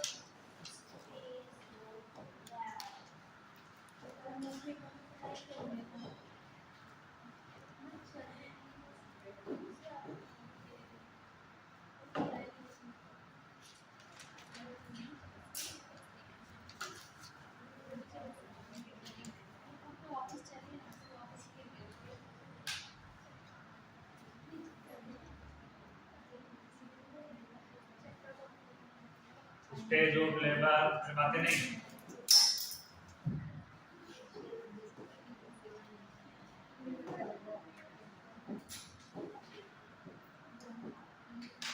इसमें लिखना संपूर्ण लेबर की अवधि को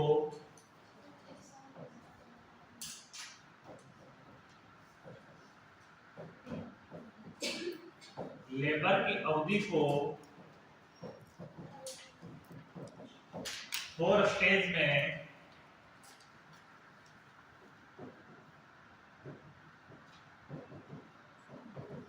बांटा गया है। फोर्थ स्टेज में बांटा गया है।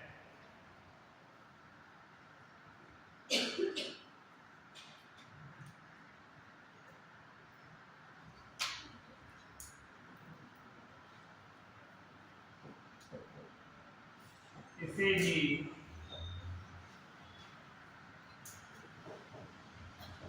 स्टेज ऑफ लेबर कहा जाता है।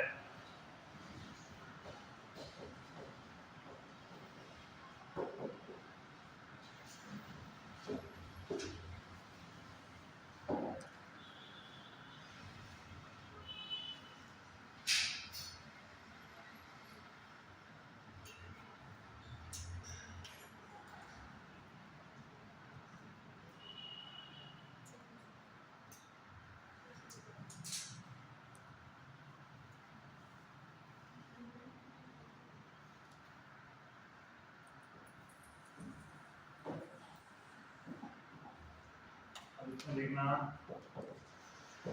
Stage of labour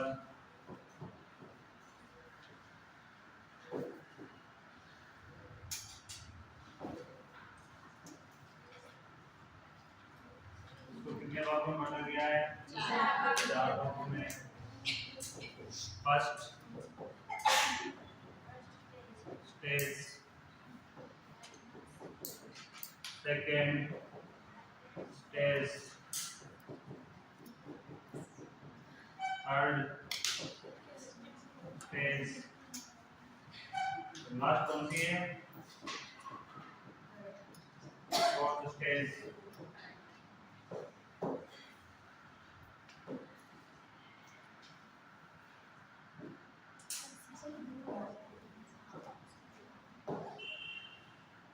first stage को दो भागों में बांटा गया है।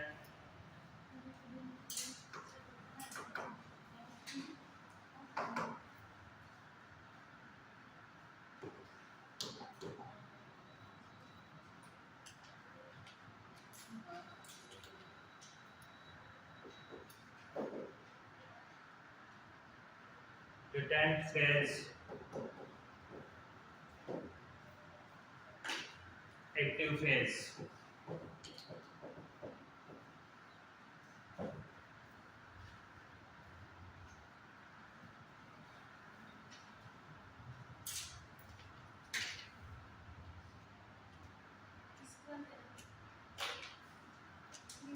इसी प्रकार सेकंड स्टेज को भी दो भागों में बांटा गया है।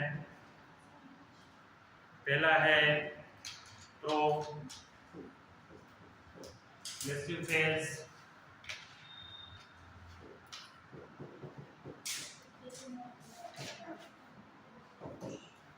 सेकंड है expressive phase.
Tenth phase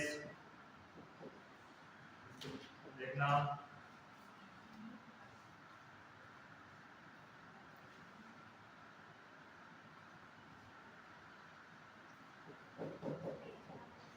dilation,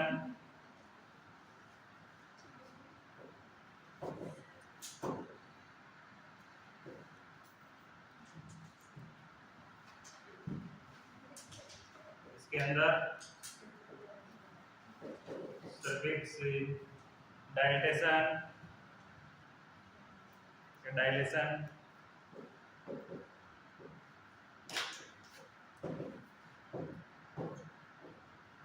3 से 4 सेंटीमीटर,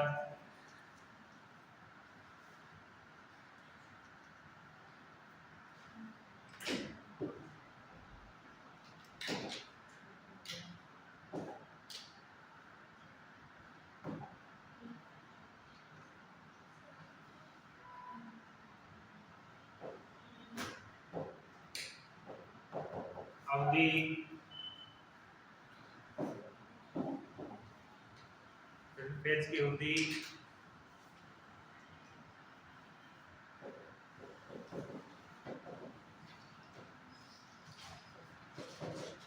प्रेमी ग्रेविडा में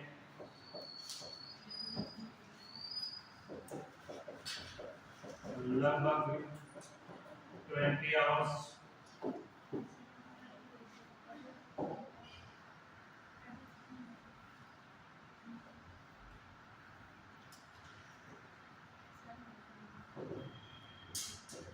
मल्टीपेरा में लगभग जिन्हें अबाउट भी लिख सकते हो 40 आवर्स।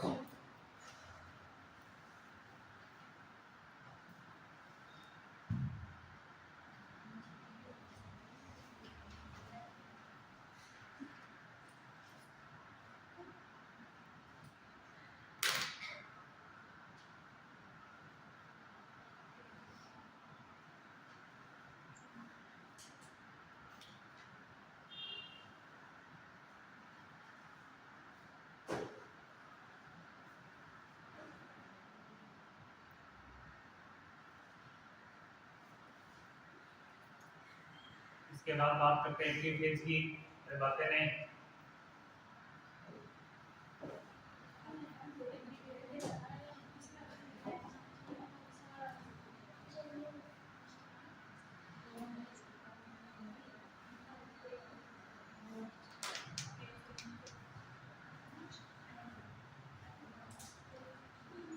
अलग अलग की लिखवा देते यहाँ पे हमारे को।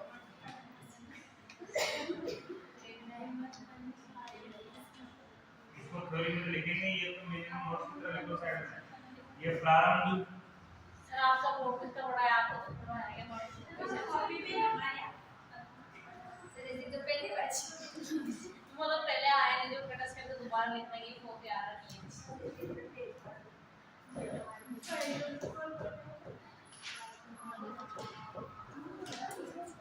समाप्ति।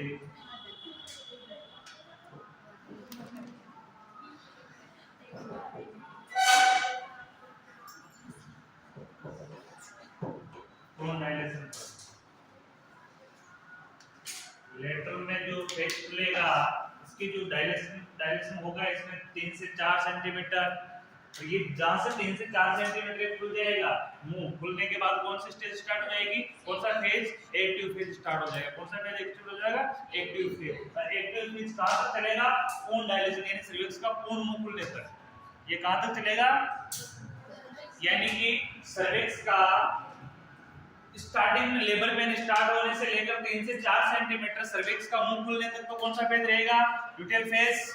ठीक है, और इसके बाद ये 3 से 4 सेंटीमीटर खुलने से लेकर पूर्ण समाप्त होने तक, पूर्ण रूप से खुलने तक कौन सा फेज रहेगा, एक्टिव फेज।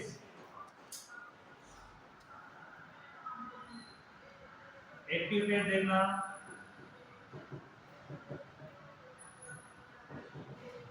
प्रेमी ग्रेविडा में 5 आवर्स और मल्टीपेरा में लगभग 4 आवर्स।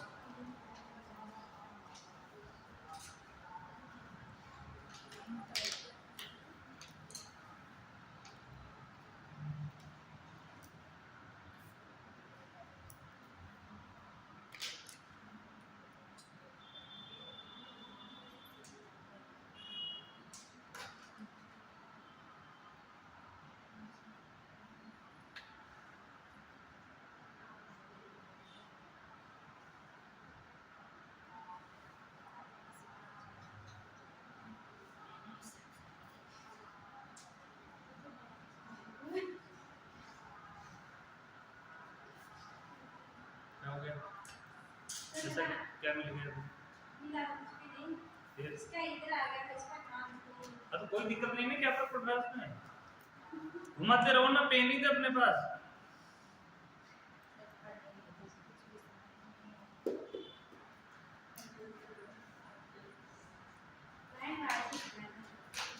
लाइन वाइज तो ऐसे लिखेंगे, लेकिन ये समझने के लिए, रियाज करने के लिए ये बहुत इजी पड़ेगा।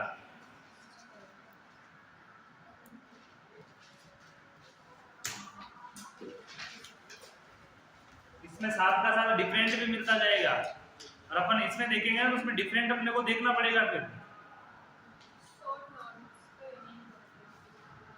हाँ, शॉर्ट नोट कैसे बनते हैं?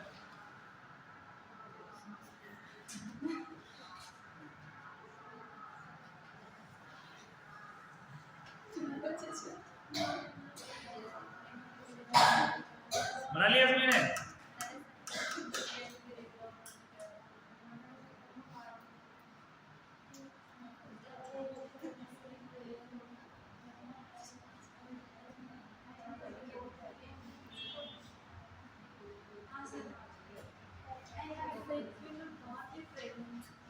क्या मतलब पूछो ना, क्या पूछना चाह रहे हो आप? डाउट हो तो मेरे से क्लियर करो।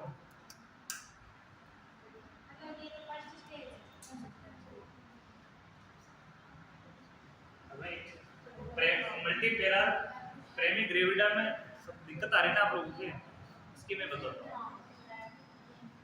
वो फीमेल जो पहली बार प्रेग्नेंट हुई है वो क्या कहलाएगा? प्रेमी ग्रेविडा। एक फीमेल होती है मल्टी ग्रेविडा। क्या होती है वो? Multi gravida. अब अपन मल्टी पेरा ही क्यों लिखा है, मल्टी ग्रेविडा क्यों नहीं लिखा? ये मैं चीज समझाता हूँ।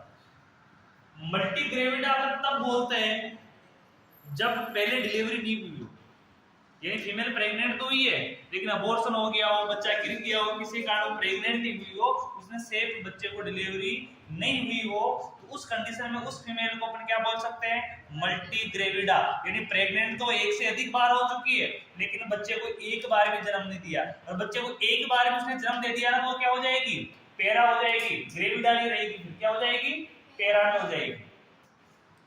अब जिसका प्रेमी ग्रेविडा है, पहली बार फीमेल प्रेग्नेंट हुई है और उसने सेफ बच्चे को जन्म दिया है, तो उसका नाम प्रेमी ग्रेविडा, जिसका बच्चे को जन्म होते हुए क्या हो जाएगी? प्रेमी पेरा। क्या हो जाएगा उसका? प्रेमी पेरा उसका नाम। जो प्रेमी ग्रेविडा है, प्रेमी ग्रेविडा का मतलब होता है सीधा सीधा प्रेग्नेंट होना। जो पहली बार फीमेल प्रेग्नेंट हुई है और पहली बार डिलीवरी कंसीव करने के बाद वो पहली बार में उसने सेफ बच्चे को जन्म दिया है, तो जन्म देने के बाद उसी का नाम क्या हो जाएगा? प्रेमी पेरा हो जाएगा कि पहली बार उसने बच्चे को जन्म दे दिया। अब वही फीमेल दोबारा प्रेग्नेंट हो जाती है और दोबारा प्रेग्नेंट होने के बाद दूसरे बच्चे को भी सेफ जन्म दे रही है, तो वो क्या कहलाएगी? मल्टीपेरा। तो मल्टीपेरा इसलिए नाम आया है कि जिसने पहली बार प्रेमी ग्रेविडा थी वो, तब उसने सेफ बच्चे को जन्म दे दिया, दोबारा बच्चे को जन्म देने के लिए तैयार है, तो वो क्या कौन से कंडीशन में मिल जाएगी? मल्टीपेरा। जो एक से अधिक बच्चों को उसने जन्म देने की कंडीशन में, एक बच्चे को जन्म दे चुकी है सेफ बच्चे को, वो कौन सी हो जाएगी? मल्टी। तो जो प्रक्रिया स्टार्टिंग में प्रारंभिक स्टेज में स्टार्ट होगी तो वो आप जानते हो कि लंबी होती है, लेकिन वही प्रक्रिया दोबारा दोहरानी हो तो वो कम होगी। कम होगी ना। कोई भी आप काम करते हो, कोई भी आप अपनी लाइफ में जीवन में कोई भी काम करते हो, पहली बार ही काम कर रहे हो, तो उस काम को करने में आपको समय लगता है, और उसमें कुछ त्रुटियां भी होती है। क्या होती है? त्रुटियां भी होती है, आप गलतियां भी सुधारते हो, सब कुछ करते हो, लेकिन उसको जब उसको एक बार आप सीख गए तो आप उसको आपके दिमाग में पूर्ण रूप से कोई डाउट नहीं रहा, उसके बाद उसको करने में कितना समय लगेगा? आपको नहीं लगेगा। वही बात है कि सबसे पहले बच्चे को क्या सिखाया जाता है? तो पहले चित्र बताया जाता है। कैसे? कबूतर। तो सबसे पहले चित्र देख के बोलेगा कैसे? कबूतर। बोलना सीख गया तो बोलने सीखने के बाद उसको सिखाया जाएगा कि कैसे कबूतर कैसे लिखते हैं। तो क्या लिखने के लिए उसकी क्या प्रोसेस होती है? वो सी प्रोसेस होती है, लेकिन वो एक बार उसको लिखना सीख गया, लिखने सीखने के बाद दोबारा उसको सीखने की जरूरत है नहीं, वो सीधा लिख देगा डायरेक्टली। ये क्या होता है? उसको चित्र बताने की जरूरत नहीं है, एक बार में समझ में आ जाएगा। इसी प्रकार जो प्रेग्नेंट लेडी है, पहली बार प्रेग्नेंट है, पहली बार बच्चे को, उसके सभी ऑर्गनों के लिए वो प्रक्रिया क्या है? नई प्रक्रिया है। सभी ऑर्गनों के लिए वो स्थिति क्या है? नई कंडीशन है। अब नई कंडीशन में सभी ऑर्गनों को उस स्थिति में जाने के लिए समय लगेगा, तो समय लगेगा, तो उसमें इसलिए समय ज्यादा लग रहा है। लेकिन मल्टी में यह हो रहा है कि वो पहले से परिपक्व हो चुके हैं, ऑर्गन पहले से क्या हो चुके हैं? वो परिपक्व है। दूसरी बात, उनको तैयारी होना है, तो इसीलिए उनको समय कम लगता है, इसलिए इसका समय कम दिया होगा। ठीक है, यहां तक हो गया। अब इसमें हेडिंग लगाओ, मेन फर्स्ट स्टेज, लेबर की first stage, first stage main heading लगाओ थ्योरिकल की। ये तो ऐसे लिखवा दिया मैंने। अरे ये तो अपनी इंट्रोडक्शन इंट्रोडक्शन आज स्टेज का इंट्रोडक्शन ही मान लो उसको।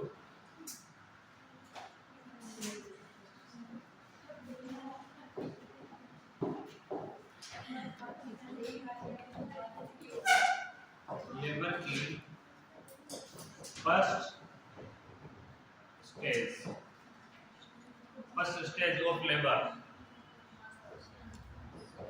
First stage of labour.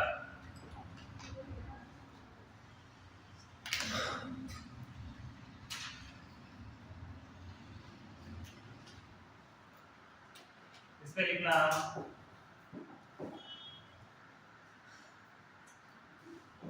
यह है वास्तविक लेबर पेन आरंभ होने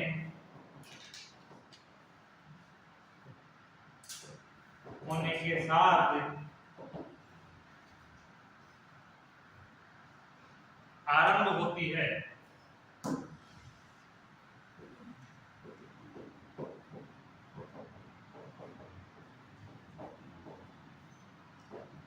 ये स्टेज कब स्टार्ट होती है? वास्तविक यानी रियलिटी में लेबर के लिए जो पेन स्टार्ट हो रहा है उसका लेबर पेन स्टार्ट हो गया है। लेबर पेन आरंभ होने के साथ ही ये स्टेज स्टार्ट हो जाती है। जब से लेबर पेन स्टार्ट हुआ है तब से कौन सी स्टेज स्टार्ट हो गई है? फर्स्ट स्टेज स्टार्ट हो गई है।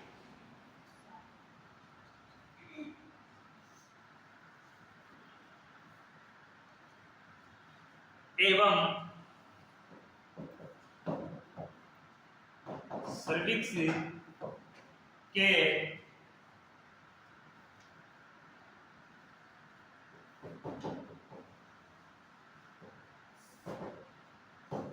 डायरेक्शन यानी विस्तारण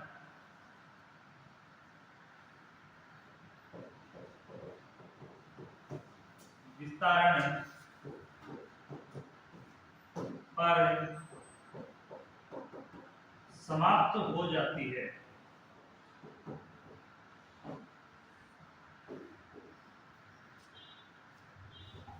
विस्तारण पर समाप्त हो जाती है। इसे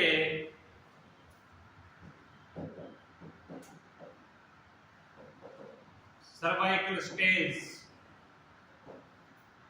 भी कहते हैं।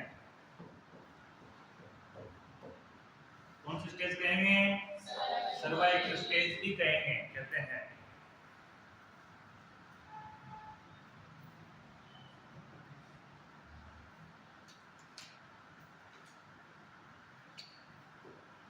यह दो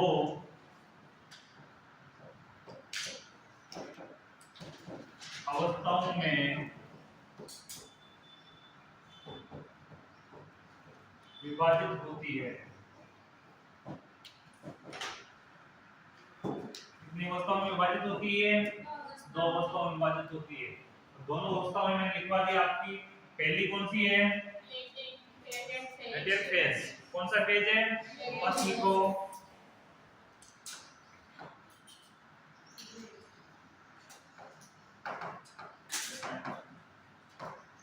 फेज, और इसको हिंदी में बोलते हैं गुप्त अवस्था। गुप्त अवस्था। गुप्त अवस्था इसलिए बोलते हैं कि इंटरनल जेनाइटल ऑर्गन में अंदर ही अंदर होने वाली अवस्था है। इसमें जो प्रक्रिया होगी कब होगी? अंदर ही होगी, एक्सटर्नल कुछ सामने नहीं आएगी। और जब एक्सटर्नल सामने आ जाएगी तो कौन सा फेज स्टार्ट हो जाएगा? सेकंड। इसको क्या बोलेंगे? Active phase. कौन सा फेज स्टार्ट हो जाएगा? Active phase. और इसको सामने देखने के लिए अंगुलियों से इंस्पेक्शन किया जाता है। किससे किया जाता है? अंगुलियों से इंस्पेक्शन। अंगुलियों को अंदर ले जाए और उस अंदर डाल के सर्विक्स का मुंह डायरेक्शन को देखा जाता है और उसका 3 से 4 सेंटीमीटर खुल चुका है। कितना? 3 से 4 सेंटीमीटर अगर उसका डायरेक्ट हो चुका है, मुंह खुल चुका है, उसके बाद 3 से 4 होने के बाद ही कौन सी स्टार्ट हो जाएगी? सेकंड। इसको क्या बोलेंगे? Active phase. रिटन फेज में लिखना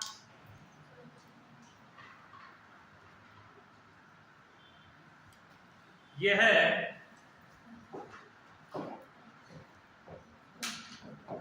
ट्रू लेबर पेन। ट्रू का मतलब होता है वास्तविक, हकीकत। लेबर पेन आरंभ के साथ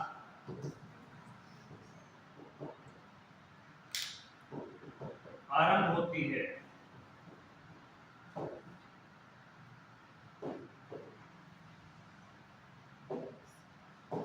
आरंभ के साथ आरंभ होती है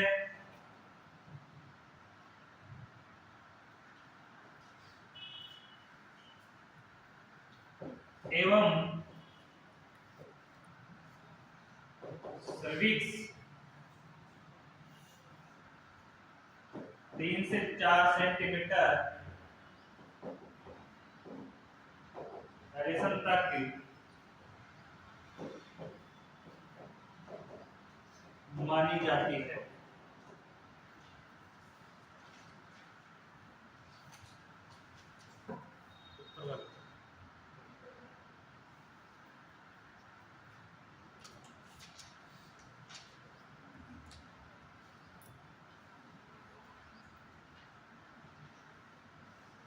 ये होती प्रेमी ग्रेविडा में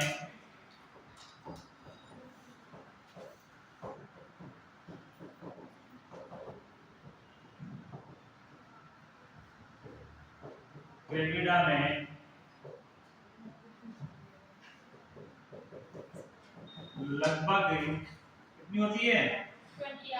20 आवर्स एवं मल्टीपेरा में 14 आवर्स, लगभग 14 आवर्स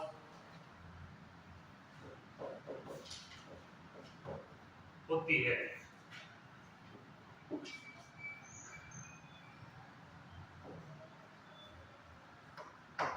इसके बाद सेकेंडरी लगाना एक्टिव फेज।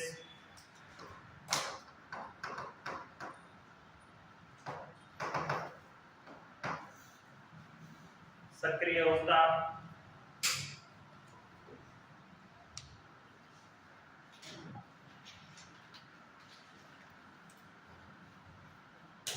अभी अपन ओनली लेबर पढ़ रहे हैं, प्रोसीजर नहीं पढ़ रहे हैं।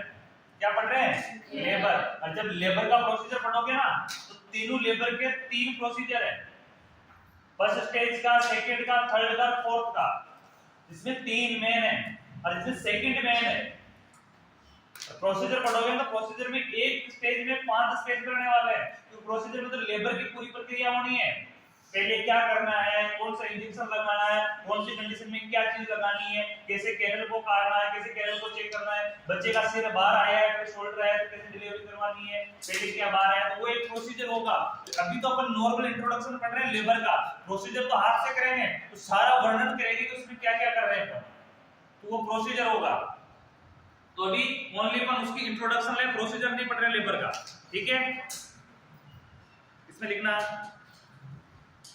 ये सर्विक्स के 3 से 4 सेंटीमीटर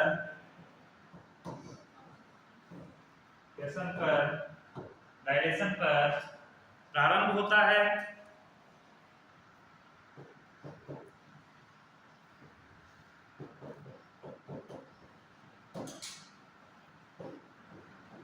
एवं पूर्ण डायलेशन पर समाप्त होती है। ये स्टेज एक्टिव फेज का जो प्रारंभ होती है, यह प्रारंभ होता है, कब होता है? 3 से 4 सेमी डायलेशन पर स्टार्ट है। तो कब तक समाप्त होता है? कंप्लीट कंप्लीट डायलेसिस डायलिसिस होने पर समाप्त होता है। इसकी अवधि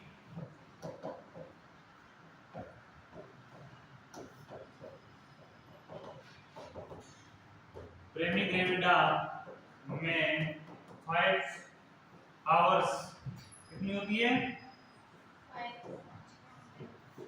एवं मल्टीपेरा में लगभग 4 आवर्स होती है।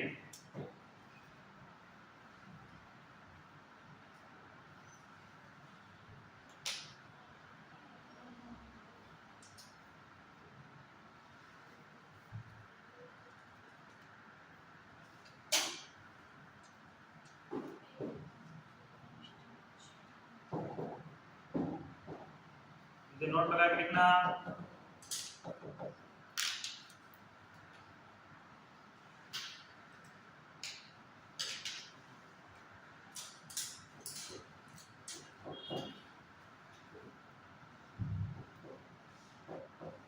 लेबर की फर्स्ट स्टेज की औसत अवधि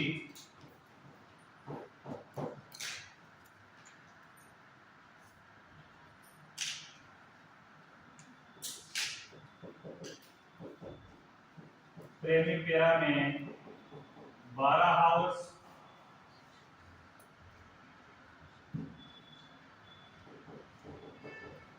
लगभग 12 आवर्स एवं मल्टीपेरा में लगभग 6 आवर्स होती है। ये तो एग्जिट दिया हुआ, लेकिन इसको अगर आंकड़ों में अपन जैसे अपन बीपी शुगर को पढ़ते हैं ना, वैसे पढ़े तो इसकी होती है 8 से 12 और इसकी होती है 6 से 8। यानी एग्जिट ऐसा नहीं कि 12 घंटे ही चलेगी और उसका एग्जिट ऐसा नहीं कि 6 घंटे चलेगी, उसमें 1-2 घंटा माइनस चलता रहता है। इसलिए इसमें अपन पढ़ते हैं इसको 8 से 12 घंटे और उसको 6 से 8 घंटे। ठीक है, आज के लिए काफी है। कल अपन सेकंड स्टेज पढ़ेंगे इन अगली क्लास में। पढ़ के आना, कल का अवकाश है, संडे कल।